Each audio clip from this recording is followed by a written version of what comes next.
God, we come to you this afternoon, thanking you for the blessings of this day.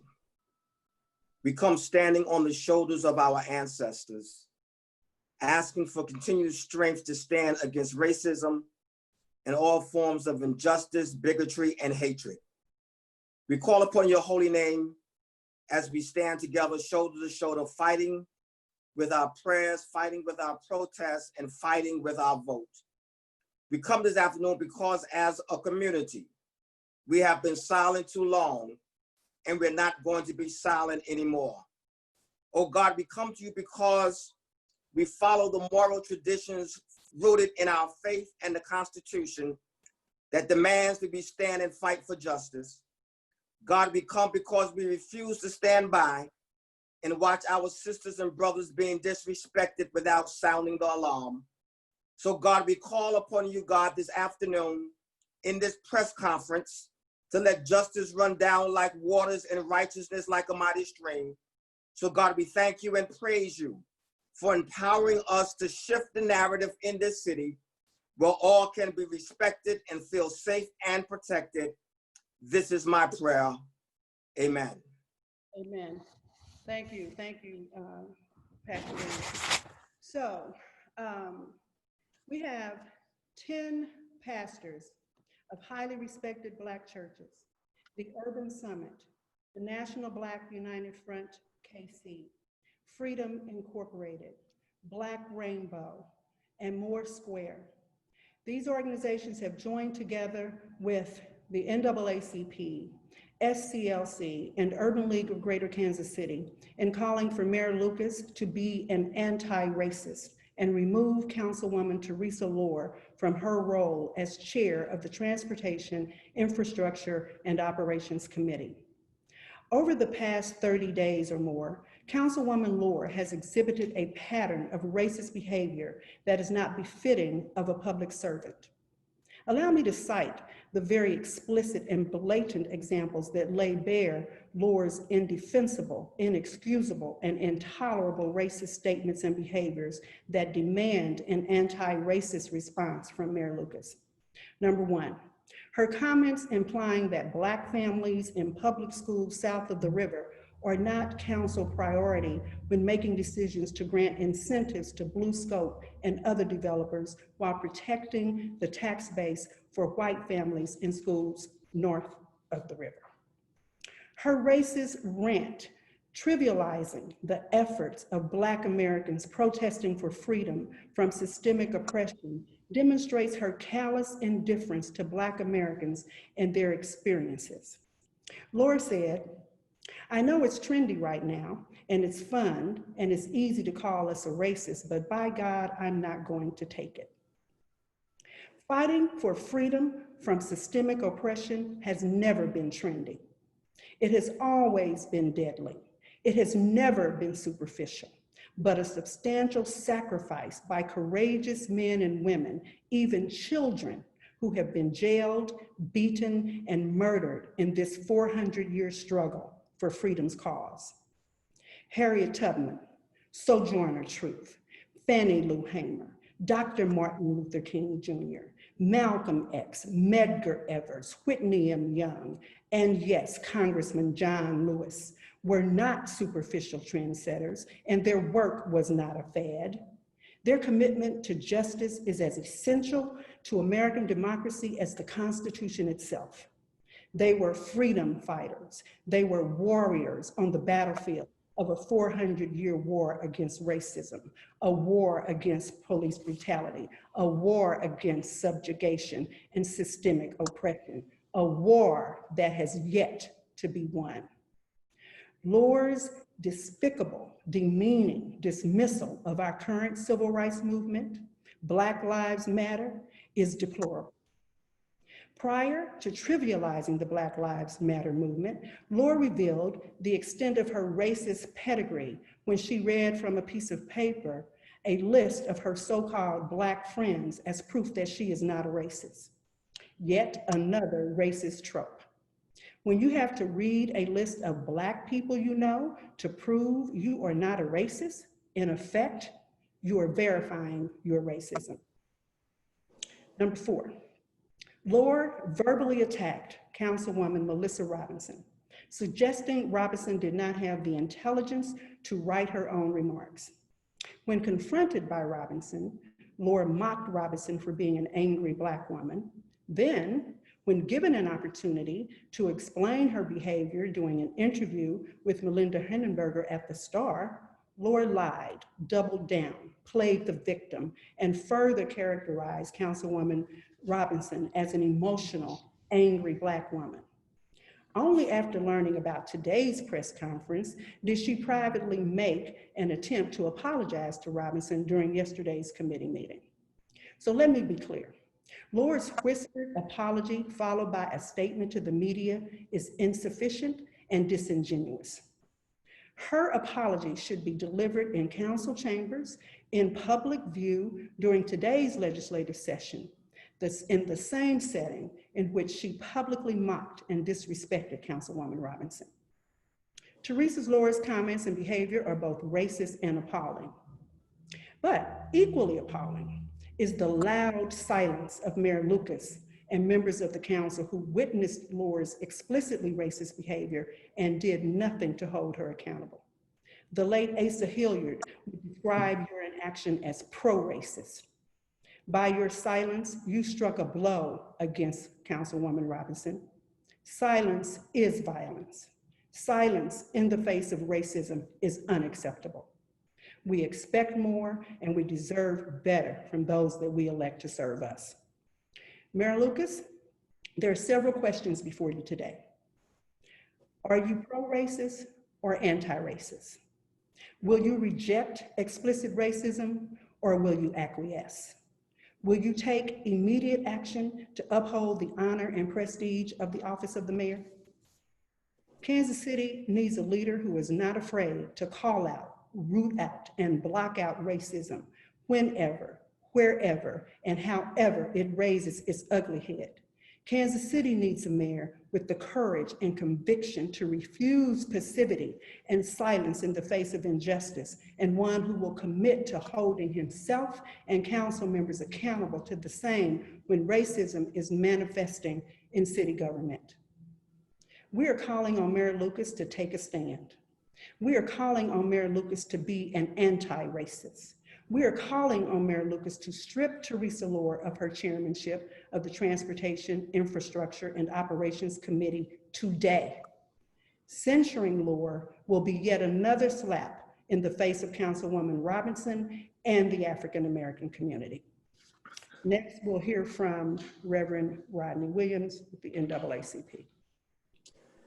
Good afternoon. The mission of the NAACP is to ensure the political, educational, social, economic equality of rights of all minority citizens in the United States, the elimination of racial prejudice and hatred and racial discrimination. In our efforts to remove all barriers of racial discrimination, the actions of Councilwoman Loar towards Councilwoman Robinson is unbecoming of any council person and causes us to believe that her attitude renders her incapable of making decisions that would benefit the entire population of Kansas City. Her behavior is unacceptable, appalling, that is grounded in racist behavior. I think that we can all agree that councilmen and councilwomen will disagree. They will have different opinions. They will have different positions. Moreover, no one has the right to blatantly disrespect another council person. The fact that Councilwoman Loar openly stated that someone must have written Councilwoman Robinson's statement for her is an insult on her intelligence. Since then, marking Councilwoman Robinson is not only disrespectful, but it is a blatant racist act. We just don't have room, nor do we need that type of attitude holding a position as committee chair of our city council. And we want her to be removed from that position. And I would just like to say to Councilwoman Robinson, it's okay if you are an angry Black woman, because Black women in America have been through enough that they need to be angry. So I just want to encourage you, harness your anger and do good for the people of Kansas City. God bless you and have a smile upon you. Thank you, thank you. And next, we'll hear from Black Rainbow, KJ. Unmute. Thank you. I'm sorry. As a young Black woman who is constantly having her credentials checked, I understand and completely sympathize with Councilwoman Robinson and the discrimination that she is facing at the hands of Councilwoman Robinson. And I understand that. It is insulting to have to work twice as hard to only get half the credit if we receive any credit. Some of us, as in Black women, have grown up with no money and very scarce support systems and systemically prompted underperforming schools. And yet we are here and constantly raising the bar and setting higher precedents, only to have our intelligence and backgrounds insulted by calmly callous white women who feel a sense of entitlement to our rhythm, but not our blues. So we are not here asking Mayor Lucas to maybe consider and remove Councilwoman Loar. We are here demanding that he does. She is consistently and blatantly perpetuating white supremacy in our own city's primary governing body. And we cannot expect the true hierarchy of white supremacy and racism within this country to be deteriorated and eradicated when elected officials act as such. And they are allowed to slew racist and problematic stereotypes about Black women in a government entity with no repercussions. Her timeline of problematic behavior is unacceptable and will not be tolerated by any organization in this intergenerational coalition in Kansas City. So thank you for this, and we see you, Councilwoman Robinson, and are standing in solidarity with you. Thank you, KJ. Thank you, Black Rainbow. Reverend Dr. Howard. Southern Christian Leadership Conference of Greater Kansas City stands in solidarity with Councilwoman Melissa Robinson in the recent and most notarized incidents of racism against her by Councilwoman Teresa Loar in Kansas City, Missouri.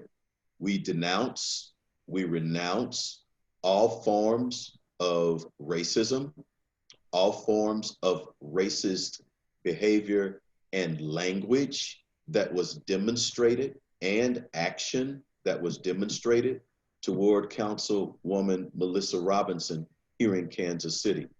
We are here unified with the Urban League, with the NAACP, with Black Rainbow, with the Urban Summit, and with a host of other clergy persons and other civil and human rights organizations and activists to say that if Councilwoman Teresa Loar has some doubt or question mark about the racist nature of her own words and statements, then this is a prime example of the manifestation of racism itself. If one does not understand that questioning the intelligence and making judgments upon the emotional state or stature of an African-American person or woman in 2020 in America, if you do not understand that that is part of the racist pathology that exists, the social sin of racism that exists in this country, which is not a fad, but which is a 400-year fight that our people are still fighting right now. We will not be silent. We have zero tolerance to such public or private manifestations of racism and attack against our Black women. We will not be silent regarding this.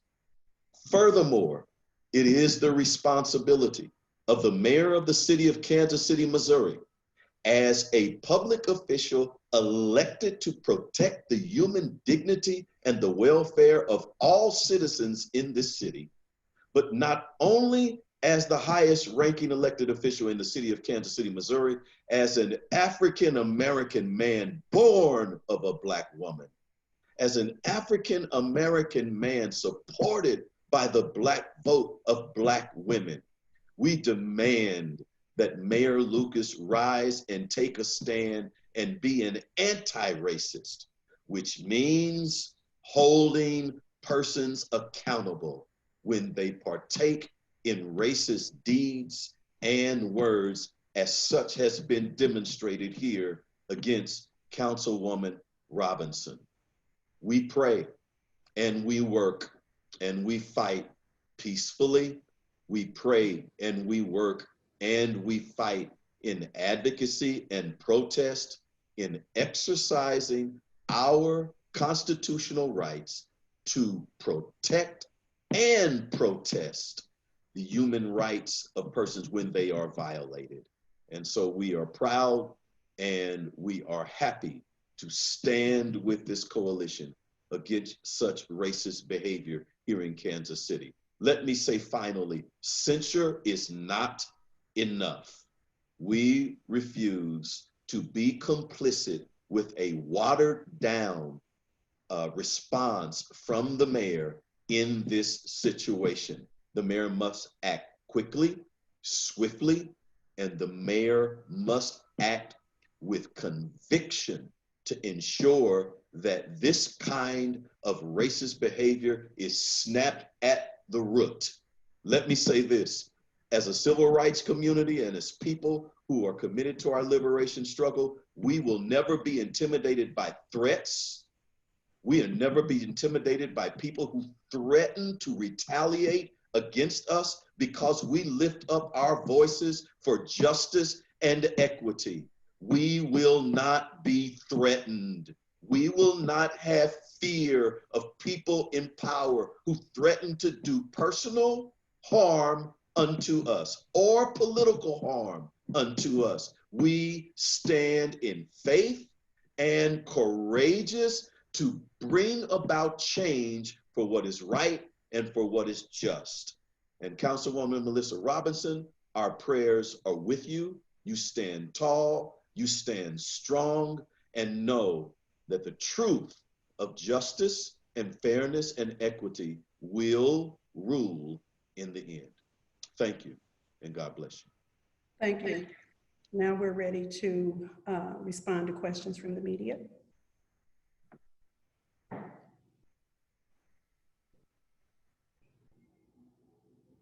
There are no questions? Or do you need to unmute?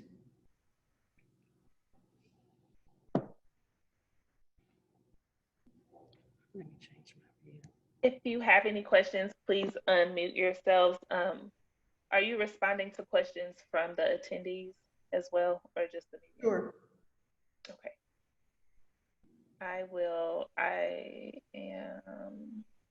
So this is from Allison Kite. Go ahead, Allison. Hi, thank you so much for being here today. I had just a couple of quick questions. First, KJ, can you tell me your last name and spell it, please? In what manner you plan to use my last name? I'm sorry? In what manner are you planning to use my last name? Oh, when we quote people, we quote them by first and last name. Okay, for now, I will dignify that with X, as in Malcolm X, so I will say X. Okay. And then the other question I had was, have you all had any conversations yet with the mayor? Has he indicated where he is at all on this? I have not had a conversation with him regarding this issue. I have seen, I have read his comments in the Star, which were, pretty much non-committal, as he is prone to do. So I have not had a conversation with him. Maybe my colleagues have. No, I have not either. No, SCLC has not. Black Rainbow has not had a direct comment or a conversation with him. He has responded to our protest of the Operation Legend very callously via Twitter with no real direct spotlight on who he was referring to. And he hasn't really given a response or an answer. And that's why we're here today, is the lack of urgency that he has with all of our concerns. Okay, I think that's all that I had. Someone just, any other Gwen, I questions? think there is a question from Lisa Rodriguez of KCUR. Okay. The question from Lisa Rodriguez at KCUR is, will you ask that the mayor and city council make public apologies for remaining silent in the moments after the exchange between Councilwoman Loar and Robinson?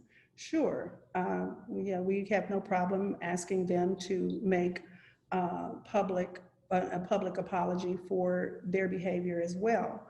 But make no mistake, the most egregious offense is Teresa Loar, and we're focused on that. She needs to be removed. And the way that the mayor can redeem himself is to take action to strip her of her power. That is much more important to us than a public apology. I see that Pastor Darren Edwards has arrived, and we'll go ahead and allow him to speak on behalf of the 10 Black churches. Pastor Edwards, please unmute yourself and bring your comment. I'm sorry. Gwen, I'm not sure that that's Pastor Edwards. That may be someone. Yeah, that may be someone else. I'm sorry. That's okay. Yes. I would like to say, Gwen, can I follow up with what you just said on that and reinforce that point? I would like to say that part of the pathology and social sin of white racism is that it refuses to acknowledge even when there is the manifestation of racism within itself. What is doubly troubling is Councilwoman Loar's defense of her own actions and her own statements. And so, yes, in response to Ms. Rodriguez, the apology is certainly needed. However, in America, we have moved beyond apologies to the very concrete issues associated with repairing damage that has been done and ensuring that persons who are in positions of power, who really don't even understand that they are acting in a racist way, must be removed. This is the point that we are making. It is deeper than an apology. It is more than an apology. It is about ensuring that there is governance which acknowledges the presence of racism and which immediately chooses to accept it, confess it, and then change. We don't see that with Councilwoman Loar, and that's a problem. To follow up what just said, silence is violence and complicity. So when they made a conscientious decision not to stand up and say what was right, and they may have responded after the fact, you can't respond. We are not afterthoughts, and you can't think or try to process what happens and then dignify it with the response. We are worthy of people standing up for us and saying she is an intelligent Black woman, and you will treat her as such in this court or in this space, in this government entity. So an apology would be really borderline insulting at this point, because I think they've made their silence be compliance at this point by not standing up in the moment when it was needed. So it would kind of be insulting at this point to offer a publicly forced apology. It took our coalition to force an apology at this point. So it would be really insulting if they attempted to apologize. Gwen, I'd like to chime in. Sure. And what I would like to say is simply this, that We can settle for nothing less than the removal of Councilwoman Loar from her position as chair. But I would also like to say that if an apology is sincere, it is going to be lived out in the fact that there will be an atmosphere created within the council chambers where that situation would not be allowed to happen. And so until the atmosphere is changed, I am fearful that we're going to have to come back again and do the same thing with another person. And so I would suggest that our mayor works on changing the atmosphere so everyone in council knows that those actions of racism will not be tolerated in the chambers of the City Council of Kansas City, Missouri. Thank you. Other questions? And to tack on again, I'm sorry. I think that with justice, like a lot of people forget that it's an action word, and love is an action word. When you truly feel a sense of entitlement to stand up, you will stand up. So a lot of the council people in the room did not feel that. So again, an apology would be really redundant and pointless at this point, but for future reference, it's your duty and it's your job to stand up in general, but especially for Black women who are so marginalized in America and mistreated and disregarded. And it's your responsibility. It's not maybe I'll do it or next time. I'm not a next time, and my life isn't a next time. I'm worthy of respect now. When I'm here and I'm breathing, I'm not worthy of being a hashtag. And they are so complicit in everyday society, and that transfers into our government entities where people are comfortable. You're comfortable enough to allow another woman who is white to disrespect a Black woman in that space, in a government entity, and not say a word. So for future reference to all of the other council people, it is your duty and your responsibility. It's not optional, and you will be held accountable by this intergenerational coalition every single time. So if we have to get on here on Zoom once a week and do this continuously to hold people accountable, that's what we're willing to do, because you are elected officials. This is not a self-serving position. This is an elected position. So you have a responsibility to us as citizens to listen and follow accordingly, or you will lose a seat. It's really that simple. So we have a question from, a couple of questions from Casey Jones. Casey is with KCTV5. The first one is, what would be the impact to the community if Councilwoman Loar remains in her committee leadership position? One of you like to take that? I'll take that. All right. I think the impact on the community would be devastating, because the African American community is upset. And what has happened over the past 2 months through this triple pandemic of systematic racism, poverty, and COVID-19 has allowed our community to wake it up. And we are now woke and we are ready to move. And I believe that if she stays in office, it's going to bring about unrest in the community. And this is why we need her to be out. Okay, Vernon, did you want to add anything, or?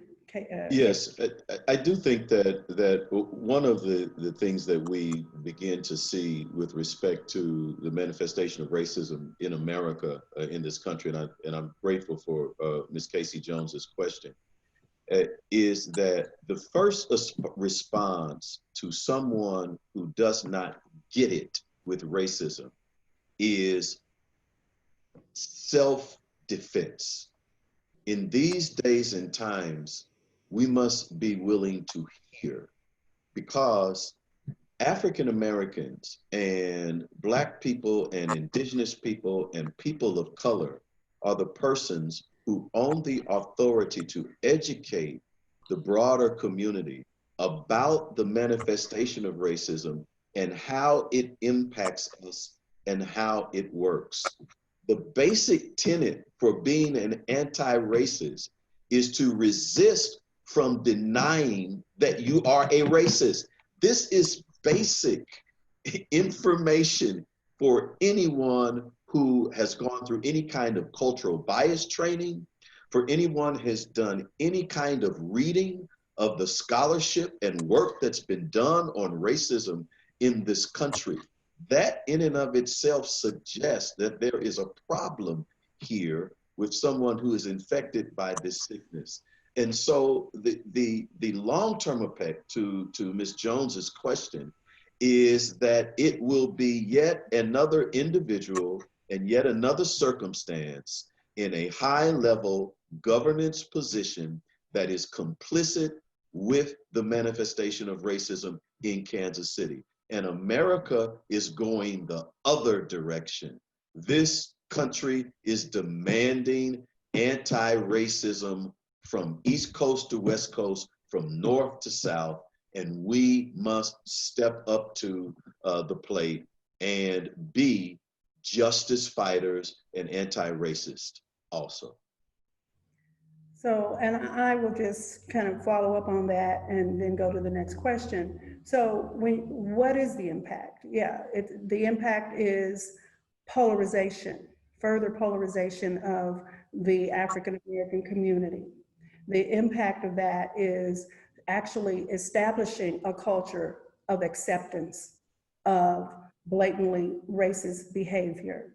You know, the mayor has the positional power solely to address this problem. And if he chooses to overlook that responsibility, then he is saying not only to all of us in Kansas City that, you know, for whom he was elected to serve, but to the nation, that Kansas City is a city that is tone deaf. Kansas City is a city that is checking out on the racial reckoning that is occurring in this country. Kansas City is a city that wants to be complacent and supportive and nurturing of racist behaviors. That's the impact. So he needs to take a stand. He needs to stand up for justice. He needs to stand up on the right side of freedom, justice, and equality, and remove Teresa Loar today. The next question is, do you believe Councilwoman Loar's actions represent a larger issue? What do you suggest for council to begin to learn how to be anti-racist? And what is the importance of anti-racism in leadership? That's 3 questions. You all want to spread them out? Each of you want to take one? So Certainly. actions definitely represent a larger issue of racism, where people feel comfortable enough to address Black women in that setting.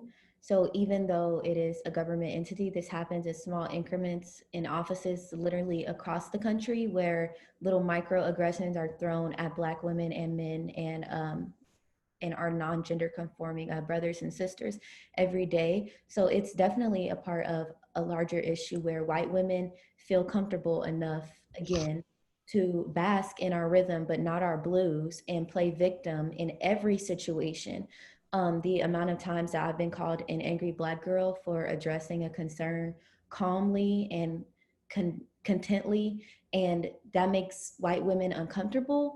And she is being very complicit by not admitting her wrongs and owning up to it and stepping down, and it's taking all of this. So we have to be HR at this moment, because we have to be HR everywhere else for ourselves, and constantly hold the world accountable for how they treat Black women and Black men and our non-gender conforming people. So that's the issue at hand within the world, is the lack of care and the lack of anything shown unless we have to force it out of someone's hand.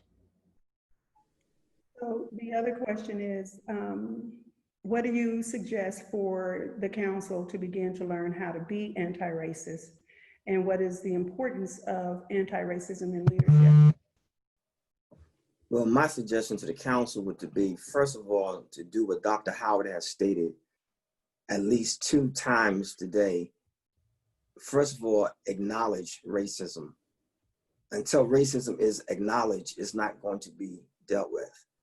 And so you have to acknowledge racism and acknowledge that racism is a moral deficiency that an individual beholds.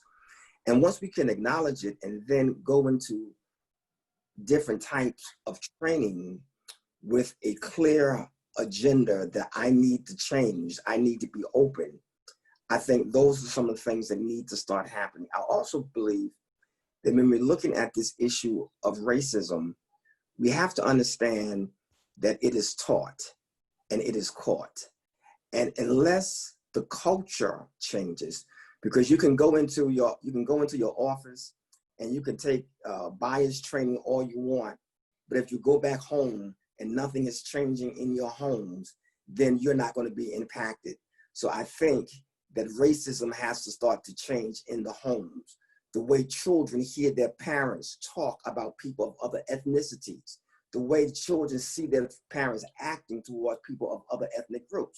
I think those are the things that are going to make the long-term difference. To me, racism is learned after a certain age. We're thousands of things a year in school. We're taught at home.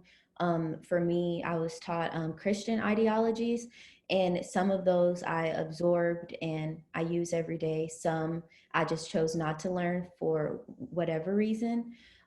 So after a certain age, you have to be accountable for unlearning what you've been taught or what you've absorbed. So it's not our responsibility to tell them how to be anti-racist, especially when Google is free and JSTOR is free, and they have access to thousands of books and PDFs. They can unlearn what they've already learned and are implementing every day. So it's borderline audacious to ask Black people to consistently teach white people how not to be racist when it's so easily accessible. And it's not just calling Black people the N-word. It's not just snatching your purse every time you see a Black person. If you're not unlearning what has been taught systemically around the world, then you are a racist. If you're sitting in Overland Park in comfort every day, watching TV, ignoring everything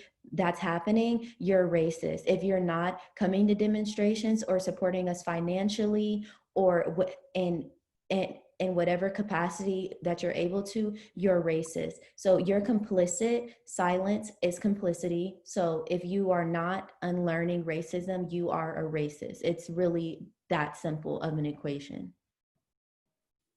So, in the context of that previous question about the impact to the community, if Loar remains in her committee leadership position, I would think and I would hope that our business and civic leaders and our Jewish brothers and sisters would also be with us in this fight for Kansas City, in this fight for Kansas City to be a city that is anti-racist, a city that promotes freedom, justice, and equality. And at the time now, it's no longer okay to sit back and stay out of these issues, to be silent. It's not okay. We're in a racial reckoning.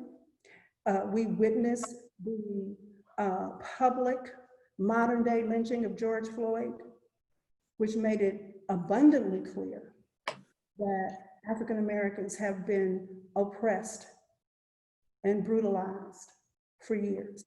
And I know that the civic leaders, the community leaders, the faith leaders, the Jewish leaders believe with us that we must be different going forward. We cannot go back. And Black people are sick and tired. We're not gonna settle for anything less. And for Teresa Loar to sit there and hold a committee chair on a committee on which Melissa Robinson serves, that this racist woman would be the gatekeeper to Melissa Robinson's opportunity or her ability to engage in the governing process, it's just unconscionable that Mayor Lucas would even consider leaving her in that role.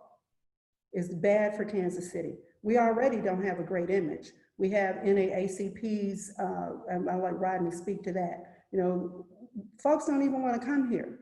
So if you're worried about business and you want Kansas City to be a city that thrives and that can bounce back in this economic environment, We have a national focus on us because our mayor loves the national media. So they're looking, he enjoys it. He's actually, acquits himself quite well in the media. But we want him to acquit himself quite well at City Hall. We want him to lead for Kansas City. Are there any other questions in here? Let's see.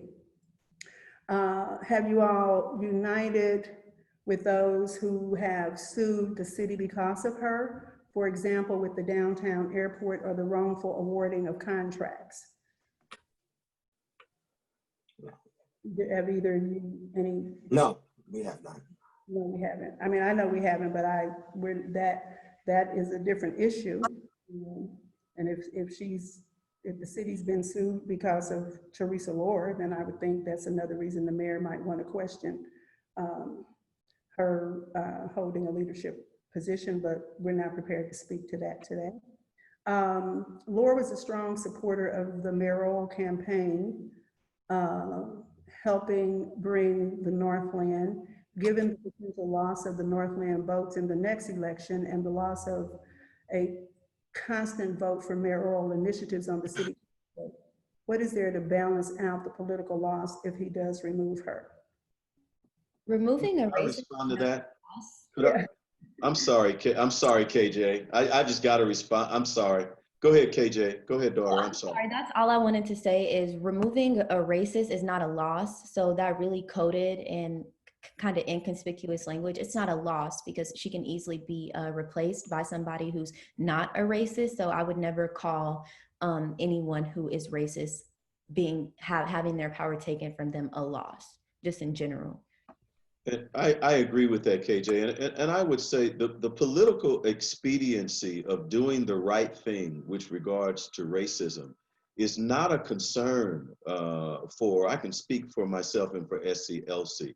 The priority is not political expediency or political success of African American elected officials in this country in this moment. It just simply is not.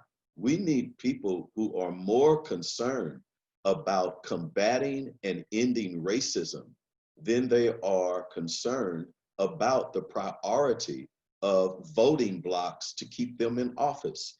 And there is nothing in this question that suggests that the mayor is concerned about that. But the question's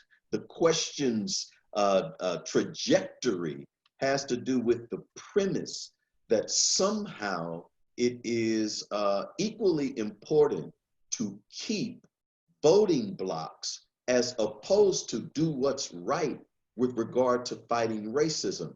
And we reject that premise. We believe that racism is, if not the most, one of the most, and arguably the most significant problem in America. And that's the reason why there have been protests that have sprung up all across this country, because it is a priority to America, and not only in America. We have nations across the globe who are questioning the integrity of the United States of America with respect to it fighting racism and embracing democracy for all people. This must be addressed now. Ellen, do you have did you have a question? I was looking here in the chat and you said you got your hand up. Oh, no, that was when I put it up before. I'm good. Okay. Wayne, right. I would just piggyback on that and say that it's more than a political position. It's not even, we have to get to a point where it's no longer political. It is moral. What is moral? What is immoral? What is right? What is wrong? And it's just immoral to allow people to spew racist attacks and nothing is done. It's immoral, it's unconscionable. And the fact of the matter is, it's not even a big word, it's sinful. And we cannot allow it to consistently or to continuously happen under our watch. We cannot let it remain. Can't do it. Can't do it. Can't do it. Are there other questions from the media?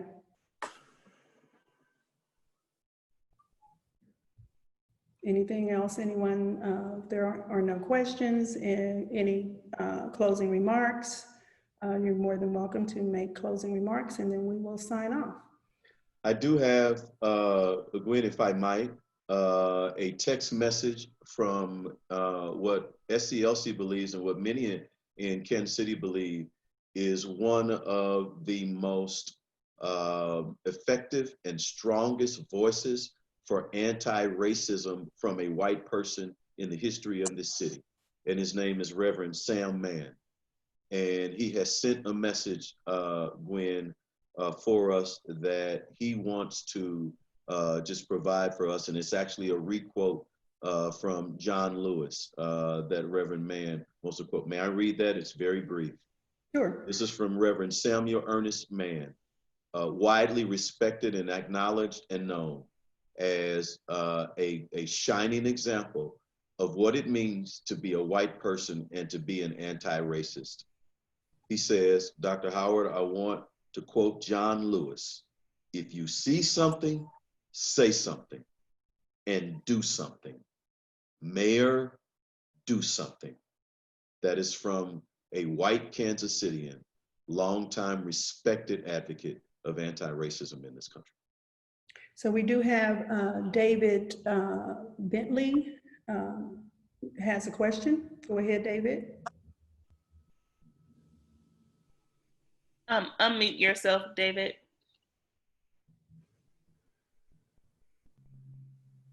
Okay, there you go. Sorry about that. Can you actually guys see me?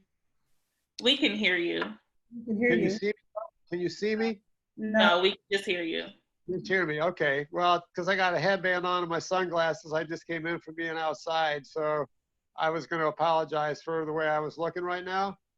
I got this Zoom link on the Facebook from Mr. Bentley, Mr. Bentley, Mr. Bentley, if you could hold on 1 second, please. Ms. Grant, did you want to? No, Mr. Bentley, you can write your question in the chat. We thought you were media. Please put your question in the chat. We'll go ahead, Rodney. Did you have any closing remarks you wish to make?